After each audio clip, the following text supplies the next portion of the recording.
Alright guys, what is up? This is Mihai and welcome to a brand new video. It's been a while and this is an exciting video because we have here the DJI Osmo Mobile 2. This is a gimbal for your smartphone and it's essentially a stabilizer if you want to make your video footage more stable, and also it has quite a few features.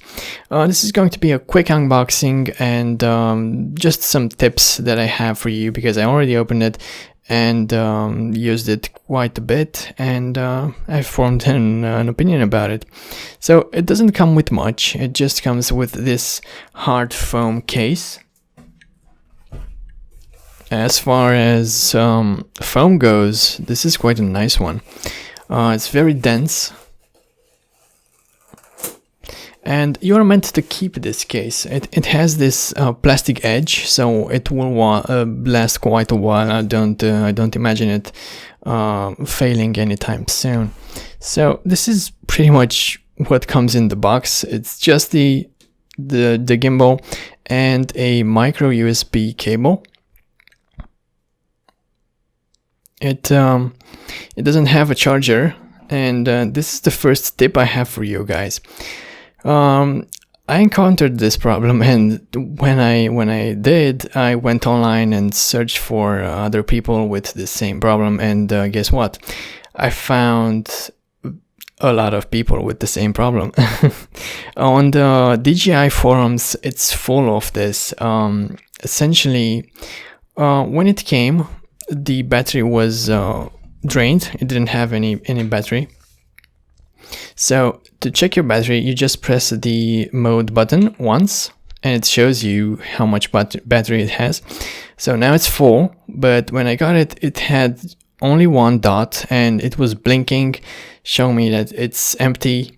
So what I did was I connected it with the micro USB cable to my computer's USB port, and I was aware that it will charge rather slow, but I thought it would charge something in 2 or 3 hours, but it didn't, not at all, and I was a bit scared.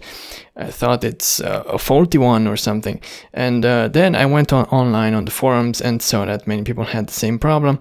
And what DJI suggested is that you use a more powerful charger. So what I had around, and this worked for me, is I had this charger from Anker. It's a quick charge 3.0 capable one, but that's not important. What's important is that the charger you are using has an output of 2 amps with 5 volts. So no matter what charger you are using, please make sure that the output is at least 2 amps.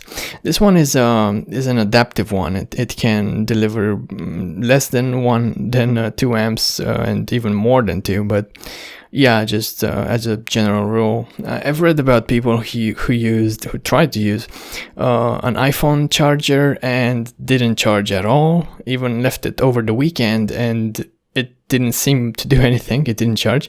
Or other lower capacity chargers, and even people who sent the device back thinking, as I did, that there's something wrong with it. So yeah, just make sure you're using a powerful charger.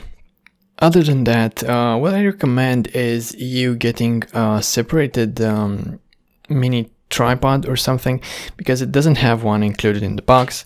And it does have this standard mount, so you can put it on a table or on the ground or anywhere, and you will need this because it has some time-lapse and hyperlapse features, and you really need a tripod for that.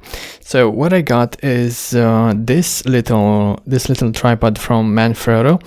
This is the Pixie. It's quite a nice tripod. It's very sturdy and it can handle quite a bit of weight. You can just put it like this, or even you can hold it like this, and I don't know, you can vlog or something. Yeah, it's a very handy little tripod. Alright, so the next tip I have for you, and it's quite an important one, I'd say, is be careful how you balance the smartphone in this mount. So it's a bit tricky, but you'll get the hang of it.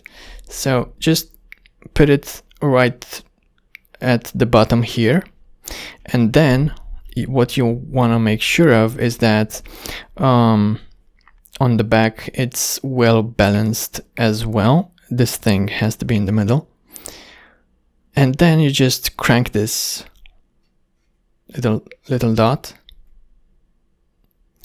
So now it's quite secure in place, and if you make sure that the phone is well balanced when the gimbal is turned off, this will really help with the battery. It won't have to use the motors all the time, and besides them heating up, they will use more battery, so you don't really want that. To turn it on, we just press the mode button. Keep it pressed for about 2 seconds, I guess, and then we can use the joystick and everything. It also connected via Bluetooth already. So the gimbal and the app have a lot of features and modes, and the stabilizer is quite impressive, as you can see. This was just a quick video, a quick unboxing, and a few tips I have to get you started with it if you want to step up your video game and have more cinematic videos. But I will test the gimbal out more extensively, and I will try to stress it out as much as I can, give it a hard time, and see what kind of footage I can get with it. So stay tuned for that. Until next time, thanks for watching, and I'll catch you guys in the next one.